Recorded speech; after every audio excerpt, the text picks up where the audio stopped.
ஆண்டவரும் அருமை ரட்சகருமா இருக்கிற இயேசு கிறிஸ்துவின் ஆச்சரியமான நாமத்தில் தினமும் கர்த்தருடைய சத்தத்தை கேட்டுக்கொண்டிருக்கிற என்னுடைய பிள்ளைகளை வாழ்த்துகிறேன், ஆசீர்வதிக்கிறேன். நீங்கள் ஆசீர்வதிக்கப்பட்டவர்கள். இந்த நாளிலும் கூட கர்த்தர் உங்களை பார்த்து சொல்லிக் கொண்டிருக்கிற ஒரு வார்த்தை, உன் பிரச்சனைகளுக்கு ஒரு முடிவு உண்டுன்னு ஆண்டவர் பேசி கொண்டிருக்கிறார். உங்களுடைய வாழ்க்கையில் ஏன் கவலைப்படுறீங்க? உங்கள் வாழ்க்கையில் ஏன் புலம்பிக் கொண்டிருக்கிறீங்க? ஆண்டவர் ஒரு முடிவை கர்த்தர் வைத்திருக்கிறார் என்பதை உங்களுடைய நம்பிக்கை கர்த்தர் மேல் என்ன செய்யட்டும், திரும்பட்டும் என்பதை தான் ஆண்டவர் பேசி கொண்டிருக்கிறார். யோபு பக்தனை ஆண்டவர் அதிகமாய் நம்பினார். நம்பினது நிமித்தம்தான் சாத்தான் கையில் ஆண்டவர் என்ன செய்தார்? கர்த்தரே விட்டு கொடுத்தார் என்று பார்க்கிறோம். எப்போ அவன் கையில் விட்டு கொடுத்தாரோ பிரச்சனைகள், இழப்புகள், பாடுகள், வேதனைகள் எல்லாம் வந்தது.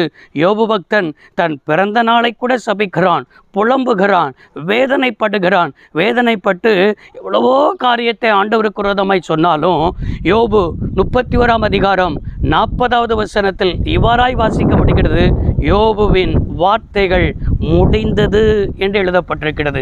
என்ன முடிஞ்சது? புலம்பல் முடிந்தது, துக்கம் முடிந்தது. அது மாத்திரமல்ல, அவிசுவாசமான வார்த்தை முடிந்தது. எல்லாவற்றுக்கும் ஆண்டவரே அவனுக்கு ஒரு முடிவுரையை என்ன செய்தார்?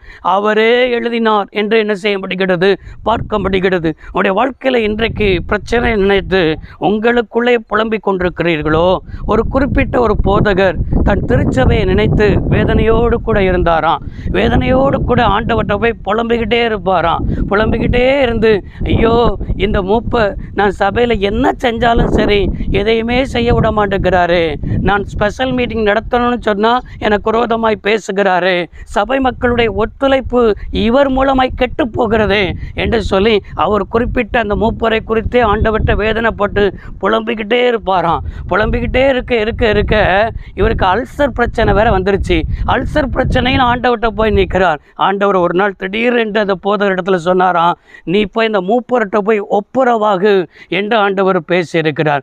ஒப்புரவாகு, இந்த பிரச்சனை முடியும், இந்த அல்சர் பிரச்சனை மாறும். அதே போல் கர்த்தர் சொல்லிவிட்டாரே என்று சொல்லி அந்த மூப்பர் வீட்டை தேடி போயிருக்கிறார். இடத்துல ஒப்புரவாயிருக்கிறார். மூப்பரும் சந்தோஷப்பட்டு என்ன செஞ்சிருக்கிறார் என்றால், பரவாயில்ல, நம்ம எவ்வளவுதான் இவருக்கு விரோதமாக செஞ்சாலும் நம்ம வீட்டை தேடி வந்து ஒப்புரவாகி ஜெபம் பண்ணிட்டாரே என்று சொல்லி சந்தோஷத்தோடு வந்திருக்கிறார். போதகர் நினைத்தது என்ன நினைத்திருக்கிறார்னா, இனிமேல் இந்த மூப்பர் நமக்கு விரோதமாக பேச மாட்டார், இனிமேல் சபையில் என்னென்னு செய்யலாம், ஆண்டவர் நடத்தின்படி நம்ம செய்யலாம்னு சொல்லி அடுத்த வாரமே சபையில் ஒரு ஸ்பெஷல் மீட்டிங் அறிவிப்பு கொடுத்திருக்கிறார்.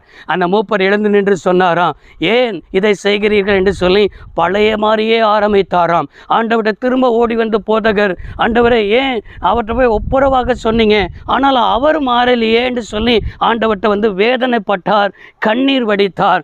ஆண்டவர் திரும்ப சொன்னார், எப்பா என்ன பிரச்சனைக்கு நான் அவர்கிட்ட போய் ஒப்புரவாக சொன்னேன்? உனக்கு அல்சர் பிரச்சனை இருந்துச்சு, நீ போய் பாரு, நீ ஒப்புரவாகு ஜெபம்னு சொன்னேன், நீ செஞ்ச, இப்போ உனக்கு அந்த பிரச்சனை இருக்குதா அப்படின்னு கேட்டாராம். இல்லை ஆண்டவரே, மறைஞ்சிருச்சு, பரவாயில்ல, என் வார்த்தைக்கு கீழ்ப்படிந்த, உனக்கு பிரச்சனை மாறிட்டு, ஆனால் நீ மாறிட்ட, அவன் மாறாதவனாகவே என்ன செய்கிறான், அந்த பிரச்சனை பண்ணிக்கிட்டே இருக்கிறானா? பரவாயில்ல இரு, ஒரு குறிப்பிட்ட காலம் வைத்திருக்கிறேன். அதே போல் ஒரு குறிப்பிட்ட காலம் இருந்தது. அவர் வேதனைப்பட்டு தான் இருந்தார், ஜெபித்து கொண்டு தான் இருந்தார். திடீரென்று அந்த மூப்பர் இந்த போதகரை தேடி வந்தாராம். ஐயா, நான் நல்லா தான் வேலை செஞ்சுக்கிட்டு இருந்தேன், வேலை செய்கிற இடத்துலேருந்து எனக்கு மேல் அதிகாரிகள் மூலமாக வேறு ஒரு இடத்துக்கு டிரான்ஸ்ஃபர் வந்து விட்டது என்று சொல்லி போதகர் இடத்துல கண்ணீரோடு ஓடி வந்தாராம். போதகர் ஒன்றுமே சொல்ல முடியலை. உள்ளத்துக்குள்ளே சந்தோஷப்படுகிறதா, இல்லை என்றால் இவரை ஆறுதல் படுத்துகிறதா?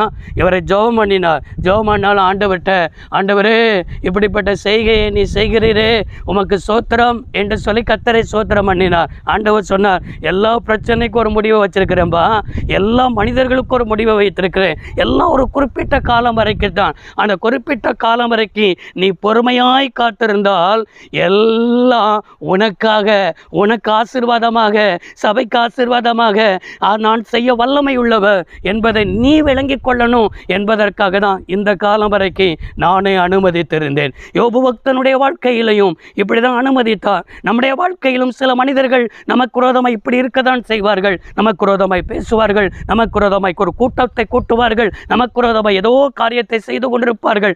பொறுமையாக இருந்து பாருங்கள், நிச்சயமாக தேவனுடைய செயலை காண்பீர்கள்.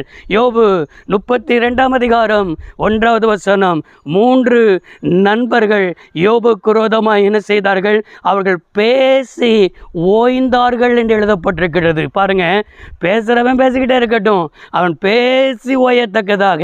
இன்னைக்கு ஆண்டவர் உன் பிரச்சனை ஓயத்தக்கதாக, உனக்கு விரோதமாக பேசுகிறவன் ஓயத்தக்கதாக, உனக்கு விரோதமாக பேசுகிறவன் வாயடைக்கத்தக்கதாக கர்த்தர் அற்புதங்களை செய்ய போகிறார்.